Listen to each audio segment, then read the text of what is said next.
You are listening to the War on the Rocks podcast on strategy, defense, and foreign affairs. My name is Ryan Evans. I'm the founder of War on the Rocks, and in this episode I spoke with General Randy George, the 41st Chief of Staff of the U.S. Army. I think you're going to enjoy this one. So why'd you join the Army? Well, I joined the Army in 1982, right out of high school. I think my big reason was I wanted to get money to go to college, and my parents really couldn't help me out much with that. My dad was a farmer, and so I had a Korean War vet that I worked for after school, and he suggested that I go in the Army for a couple of years. He thought it would be good for me, and so that was my plan. I was going to come in for 4 years, and here I am still doing it. You've laid out a pretty ambitious vision on lots of different things, and we'll get to that in a minute.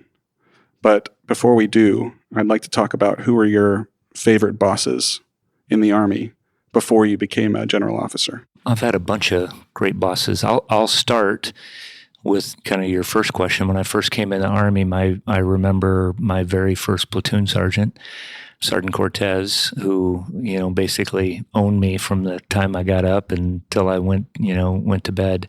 But he took an interest in me and, in what I was doing, making me a better soldier, a better person.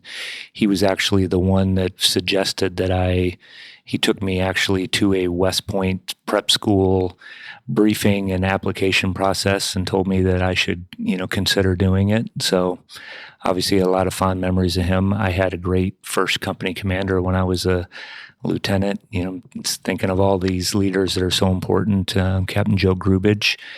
And I remember, countless times being in his office over a whiteboard doing leader training. It was the thing that always stuck into my head, that you go to the field often and soldiers are ready to do their missions. Oftentimes leaders are not.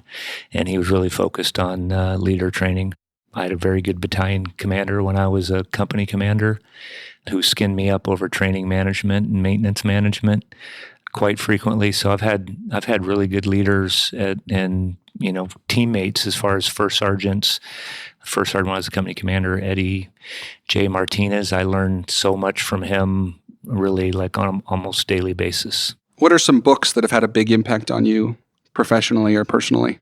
I could list a bunch of books. That probably the biggest one that I still use over time is Man's Search for Meaning. Viktor Frankl wrote it. It was written in 1940s, I think. He was a prisoner of war in Nazi Germany. I think there's a lot of lessons for that. And I've typically, what I always tell everybody, I get asked this question a bunch, is to read. I think that's very helpful right now, like over the holidays. Obviously, the big thing that I've been focused on is how are we going to transform? What do we need to do to maintain pace with what's happening in our world, transform our army? So I read Future of Arms. That's Jack Watley. That's a fairly new book that's out, pretty technical, but I think very instructive for us. I've recommended that to other people. I read Brian Lynn's Real Soldiering. He kind of talks about the inner warriors and what, armies do or fail to do as they're getting ready for the next conflict. And then I just started reading Andrew Krepinovich's book, Origins of Victory. And that's basically how, technology, where technology changed. I'm only, I think, on chapter 3 and kind of what that does, how that changes the battlefield and what you need to do to stay ahead of it, in armies or in militaries. As Chief of Staff, you've taken a particular interest in professional development and intellectual development. And I'd like to talk a bit about that. Where does professional military education fit into this, and how would you like to see PME, the acronym for that, change? Well, I think the first we got to do, we had a session this morning with TRADOC, and there's 3 big pieces of it. Some of it we were just talking about with the books that that you asked about. I think, a big part of it's self-development, and we need to encourage everybody to do it. The second is I think that you learn every time you're in a unit, and that's, what you learn, and you spend a lot of your time in units with other leaders. And so what are you learning at each organization? I've learned a ton, I would say. And then obviously professional military education, which we all start at and we go to different stages in our career, is critical. For that, I think that really for all of it, you have to kind of stay up with the times. It's why, you asked the question about reading. I think you have to continue to do self-development. For our professional military education, we need to make sure the world is changing, I think, more rapidly than I've seen it the entire time I've been in the military, and how things are changing. Are we taking the lessons that we're seeing and what's happening in the world, and are we adjusting, what we're teaching and how we're teaching it? Some of the things we're going back to, I would mention with larger scale combat operations, what we talked about with cover and concealment, electronic warfare, those kinds of things. So I think we have to constantly adapt our professional military education at every level. One other quick example is we are getting ready to start and talking about going to audit this, actually, to go look at it, is a data course that basically we are teaching, and this is for senior leaders. Data literacy. Data literacy. A lot of our junior leaders have grown up in this environment, and it's we need to understand at the more senior levels, what is it that we need to know, and how is it going to help us make decisions, and I think do it in a way that also doesn't become a burden for our units and leaders below us. How does the Army realize ambitious changes in self-development and professional military education when resources for that might be constrained or stagnant? I'm not sure. Well, some of this is not about resources. I'm going to give you, an example. One of the things we just got started with the Harding Project is telling people to write more and to share their lessons. And we're going to spend a little bit of money to make sure that our journals, like I read the Wall Street Journal, it's nice, and in the morning, for example, this morning, and it's nice to be able to, it's got a good format. It's easy to read, easy to follow, easy to look things up. I grew up, reading a lot of our professional journals, and I think that that's important. So I think that those aren't really big investments, and I think that those will be really important to the profession. But strengthening the profession is one of the 4 focus areas that we have out there, and I do think it's the foundation for the other 3, and I think we have to continually invest in that. I'm a big fan of the Harding Project, as probably won't surprise you. I think encouraging soldiers to write at every level is tremendously important. And you've been out there talking a lot about it, which I think is an important part of it, that they hear it directly from the leader of the service, from the service chief. Imagine you're sitting here and you're pitching this or talking about this to a company commander, and specifically about how that commander can empower his or her soldiers to write more and spend that time writing, especially in light of their other duties and responsibilities. It's obviously always the struggle. When I go talk to leaders, I tell them 2 things. And one is, it's great if they can write about things. And I have joked a little bit when I've talked to pre-command course and say, I look forward to seeing your article on this or that. But I think what's equally important is that people are really sharing, across their formations, getting people together. I think that, being a profession is the example that I've given recently was Walt Pyatt, who just retired. I remember having a conversation, with him about, hey, these are the things that I didn't do well and that I messed up, and I don't want you to, you're getting ready to go through some of that. So I think that that's important as well. So I think we've seen an increase just talking about it. We've got NCOs that are writing. I just met a major today, just asked, had him come in. He wrote an article about how leaders should ask better questions. So we've got a lot of great ideas out there, and I think throughout history, a lot of the best ideas have come from the bottom up, and so we certainly want to hear their, what they're thinking. Yeah, even if they disagree with the official line, as long as it's done professionally, citing facts. I think that kind of stuff is the difference between a stagnant force and a force that can actually win wars. Your other major priorities fall under warfighting, combat-ready formations, continuous transformation. I'm not going to ask you about every element of all of these, Sure. And people that are interested, you've spoken about this, especially your Eisenhower lunch speech, I think lays these out very succinctly. And this relates to something I was asking you earlier, is that you're asking soldiers to do all this stuff, and you've also identified that time and resources is an extremely, that's a real constraint. And there was this study that I'm sure you're familiar with that came out several years ago called Lying to Ourselves. And it's about basically how the Army has all these standards and requirements that are actually literally impossible for any one commander or soldier to always consistently meet with excellence and winnowing down those requirements to something that's actually acceptable and feasible.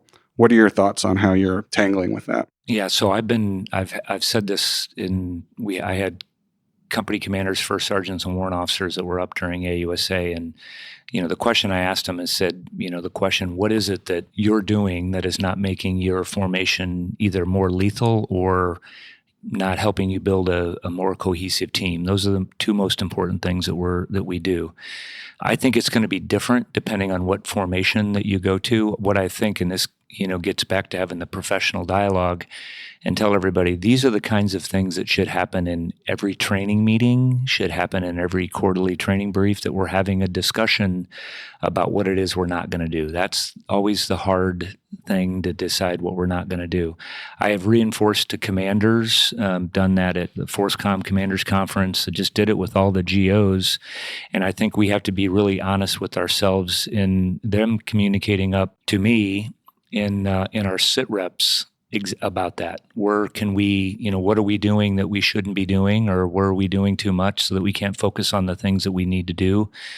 And we have cut some things out. So, one of the things that I was frustrated, as an example, was maintenance is certainly important, but I felt like we were over-maintaining our vehicles. We got a bunch of warrant officers together. They came back and said, we agree. And so, we significantly reduced how we were, with the time that we were spent doing that. And that's an example. We got rid of excess is another thing that we're trying to get rid of inside of formations, because you're spending too much time taking care of equipment that isn't going to help you with your mission. So I think it spans a lot of different things. It's not just what you're asked specifically to do, but I think all that adds up. And I always give the example of, on the maintenance side, if it gave back 100 hours, back to a formation, that's 25 more hours on the range. That's 25 more hours doing something else. And that's 50 more hours at home, however that is, but that's time better spent than doing things you don't need to be doing. Relatedly, you draw a distinction in your Eisenhower lunch speech between tech that encumbers and tech that facilitates. Could you give some real world examples? I'd love to draw you out on that. I'll give one that I've been very frustrated with, and that's DTMS. I don't even know what it stands, defense or training management. It's tech that's supposed to help company commanders and first sergeants, platoon leaders and platoon sergeants, and help them with their training management and manage things. But oftentimes it causes them more challenges than it does. And so, we're relooking at that and what we need to do. I can give you a lot of examples on the network side where I think that we have tech.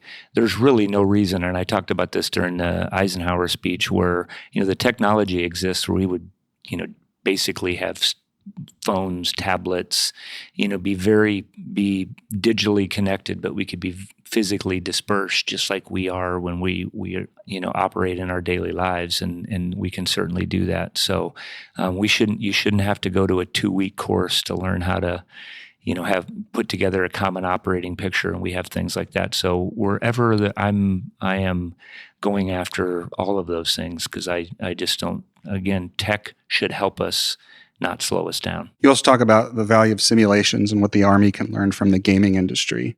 Would love to hear more what you mean about that. I assume you don't mean wargaming necessarily. You mean other kinds of gaming.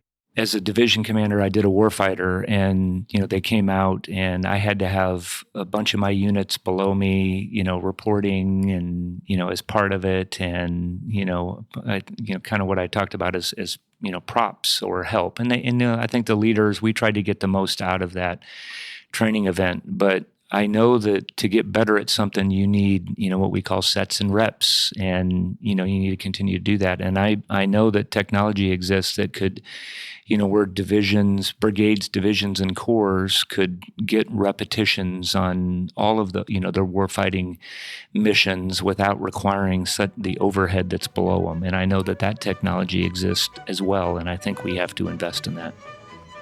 I'd like to take a quick break from my chat with General George to tell you about an important role we're hiring for at War in the Rocks. We're hiring our second membership editor. This person works as a part of our editorial team to keep our membership program running. And if you are a War on the Rocks member, you already know what I'm talking about. I'm talking about the Russian contingency, mid-afternoon map, unspent rounds, thinking the unthinkable, the adversarial, rewind and reconnoiter, the war hall, of course, the insider, in brief, and more and more and more.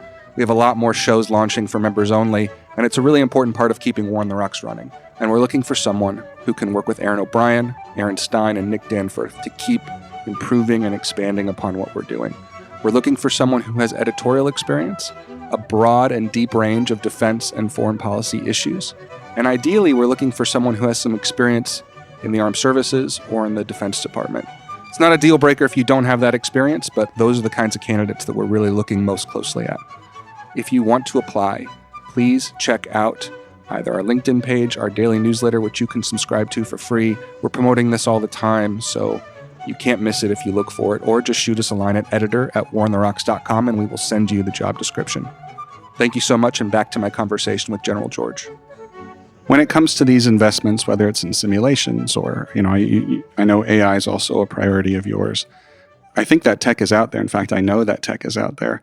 But one of the enduring problems that the entire department has, and all of the services individually as well, is it's still very hard to do business with the Department of Defense if you're an innovative company, particularly if you're a small innovative company.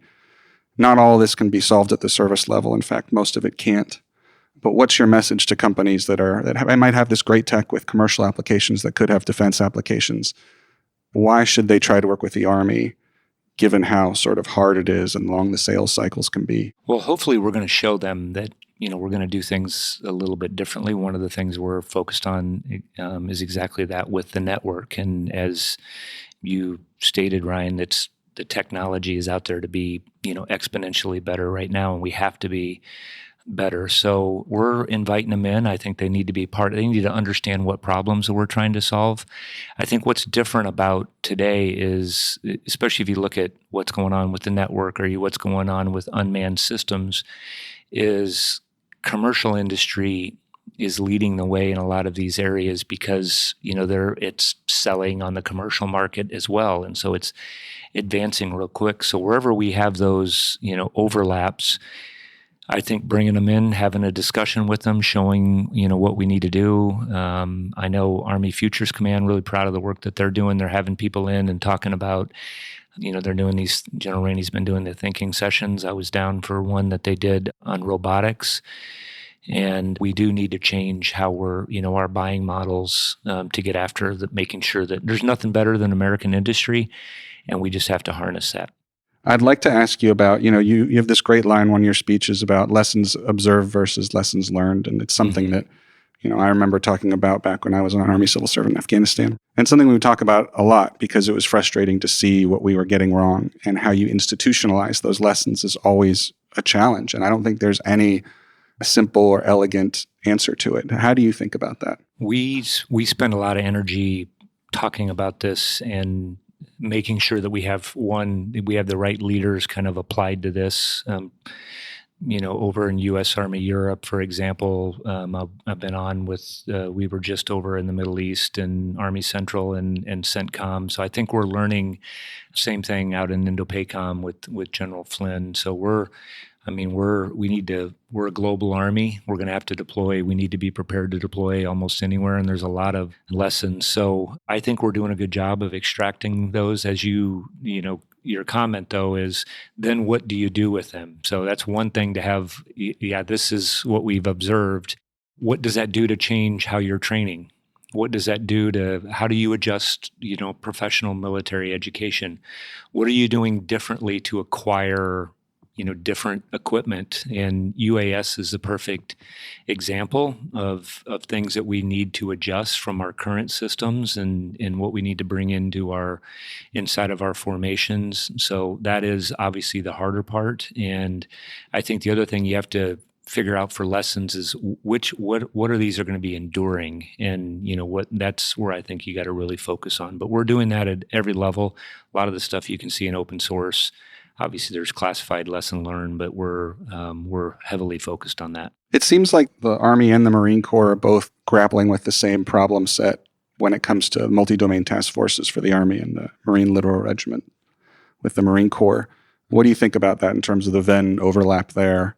What the services have to learn from each other in those efforts? Obviously, that's the other aspect. We're going to go as a joint force anytime we're doing anything. And so we're going to be working with our joint partners. We're getting ready to do Project Convergence, which is going to be out at both Pendleton and then the National Training Center where we're operating together.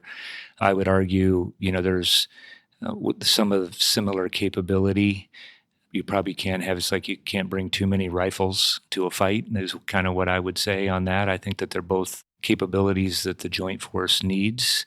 We're going to need that capability. And I think whatever we can do to learn from each other and make our formations better, that we're going to continue to do that. And like I said, we're getting ready to do that in March. Obviously, with the caveat that the U.S. Armed Forces would fight very differently for a lot of different reasons than how Ukraine is able to fight against Russia.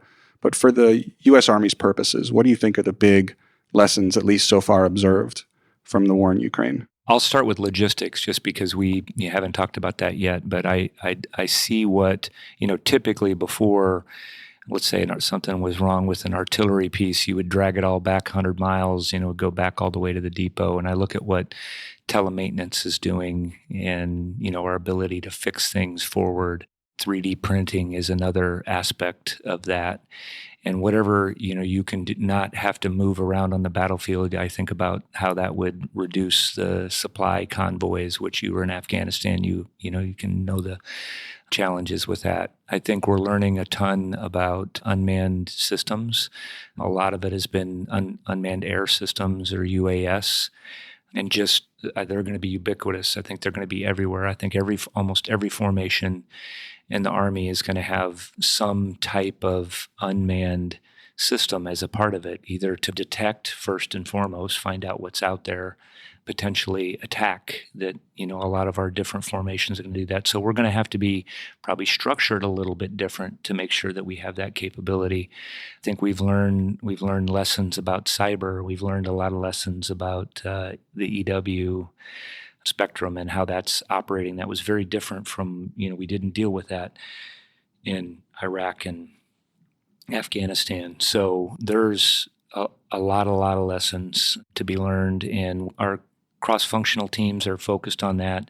And then we're bringing that up here in the building. And, our big piece of this is deciding how we're going to prioritize things and get after it. And I could talk to you a little bit. One of the things that we want to start doing is transforming in contact so that we can start getting after some of these changes almost immediately. What do you mean transforming? We have we're working this right now with our leaders, but we can send a unit over, and they'll say a unit that goes over to Europe and is over there for Atlantic Resolve. What can we do to adjust their network and to slim their network down, make it more lean, make them more lower signature, make them more mobile? Same thing with providing them, the ability to have small UAS off the shelf. This gets back to working with companies, give them additional EW capability, provide them loitering munitions, let them work with these formations and see how things need to adjust.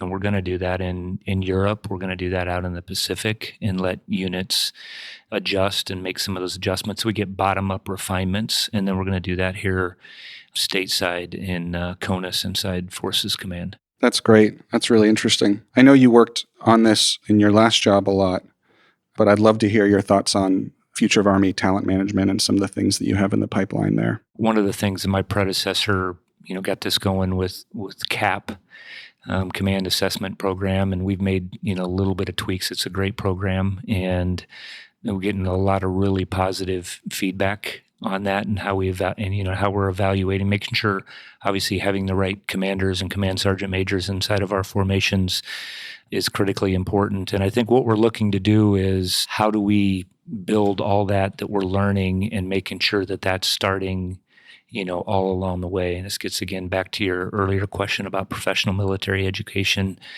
This is about teaching the tests from the beginning and making sure that you're developing leaders all along the way. So I would say most of this, and General McConville did a great job, across this, and he is a former G1, is what we're really doing is just making adjustments. They're, fairly new and trying to make them better.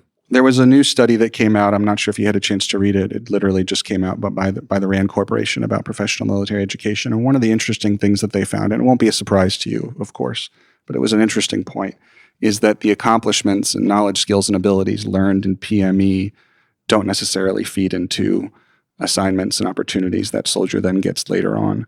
Do you think there's a way to change that? I guess it would depend. I don't know what the specific. I'm familiar with the study in broad terms. This is back again to our earlier conversation. I think it's what you learned over, time. We're obviously building leaders to be able to operate. I've had a lot of jobs where I've been learning, we'll say when I'm on the joint staff, or I've been down in CENTCOM or wherever it is. And I think that the professional military education, all of that kind of grows on itself. You do that you spend a year at Leavenworth, and then you have certain jobs, and you go to pre-command courses, you go to the War College. I mean, I think it's the same thing on the NCO side.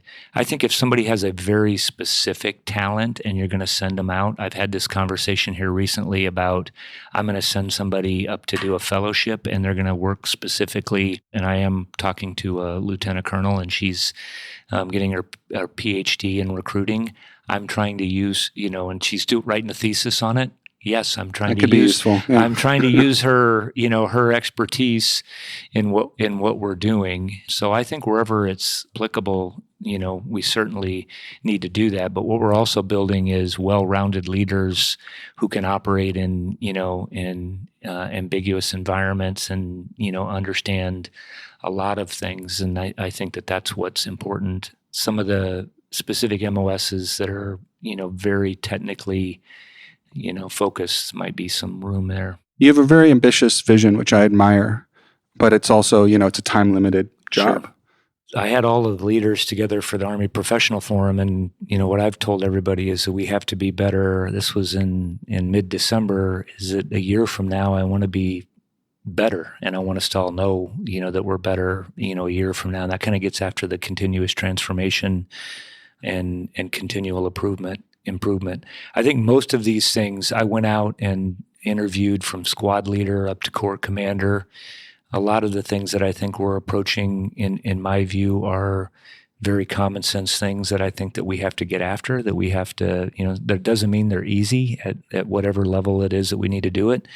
And I think that we have to solve some of those problems. It's like bringing up DTMS, or what we're doing with services, or, how too much stuff in an arms room, or whatever it is, that I think that we just have to get after it. So I'm gonna, I'm early. I'm 6 months in, so I'm gonna get as much, accomplished, but in a way that I think that is common sense and makes sense. I'm a big believer in the chain of command and talking to leaders and making sure they understand what we're doing and why we're doing it. We always talk about the why, that everything's different nowadays. I'm like, I've always wanted to know why. I think that's an important, conversation to have, and just make sure we're giving way together. And when we're doing that, I think we can get a lot done. Yeah, I think you're right. And, something you said earlier in that answer struck me is that, it's like that Clausewitz quote is that war is actually very simple, but the simplest things can be very difficult. And I think a lot of people outside defense and outside the armed forces would be surprised about how some of the most limiting and big problems we have seem very straightforward, but are still very sticky and hard to solve. And everybody has a job to do. And so, one of my favorite things to do is to be out. We were out in the Middle East, and, we're out there with 210 Mountain. They're doing great work over in Iraq and Syria, and love spending time with them. But, I have my own work that I have to do here that everybody is relying on us to do. Everybody's got a job to do at every level. And I think we just all got to be really laser focused on what it is that we need to do at our level. I've certainly had pieces to keep us moving forward. Whenever I sit down with a senior leader, these days anyway, I tend to ask about a book written by a military historian named Cathal Nolan called The Allert of Battle. And, the argument basically is, and it's a great book, it's long, worth reading, but the argument basically is that in major wars between large powers, victory tends to go to the power that can stick it out the longest, and that is a matter of financial resources, will, logistics, maintaining a political coalition back home. Sometimes I worry that the armed forces are too focused on the first few weeks of a war, whereas Nolan would argue that wars are not decided by the outcome of these battles, these culminating points in a war, but by these longer-term issues and factors. What are your thoughts on that? Well, I think it's much broader. What you're bringing up is I threw a lot out there. Much broader than just the military aspect of that, with the economy and the whole thing. And one of the things specific to our piece of that I talk about a lot, and this gets to delivering ready combat formations, is magazine depth for us and making sure that we have, the Army is responsible for a lot of the arsenals and depots and stuff throughout the country that really support the joint force, and making sure that we have the munition stocks that we need, that we have the parts that we need. And so that's a big focus of ours. Obviously happens up here, and I'm really proud of what the ASALT team, Mr. Bush, and everybody's doing up here along with Army Material Command to make sure that we have that. So that's kind of insurance policy, making sure that you have all of that, parts, munitions, all of those things to sustain long combat. Yeah, for these older systems as well as the newer ones. I mean, it's that old line, the future is here. It's just unevenly distributed. You look at Ukraine and you see these drones flying through the skies alongside 155 munitions. It's pretty terrifying, but remarkable how that has unfolded. One of the things you've done is encourage soldiers to be more candid, including to their superiors and commanding officers. Could you talk about what animated that guidance and what that means to you? Well, I think I've really felt blessed. I think through the years, I've always felt like I give my candid feedback on, it kind of gets to deciding what you're going to cancel and, what you're going to keep, and giving feedback. And what I want to make sure that we're not doing, and I talk specifically to commanders, is that sit reps don't become, that we're messaging each other. Let's have a real candid conversation about, how you're building lethality, how you're, making your team more cohesive, but what challenges you're having, where you need help. I encourage leaders, our Army service component commanders, to pass up, hey, what's happening here in the building that's keeping you from getting your job done? What is a problem? We have to have those kind of candid conversations, I think, up and down, the chain. So I also think sometimes too, getting back to cutting things out, is I'm going to cut down the frequency of the number of the sit reps we have. And I've also told people, you don't have to wait till you get a normal report to tell me you're having an issue with something. You should come up on the net immediately, and we should have that conversation. We don't have to wait for a meeting or wait for, a special report to be sent. That's great. Well, General George, thanks so much for making the time to do this. Really appreciate it. Thanks, Ryan. Appreciate it. Thank you so much for listening to this episode of the War on the Rocks podcast. Stay safe and stay healthy.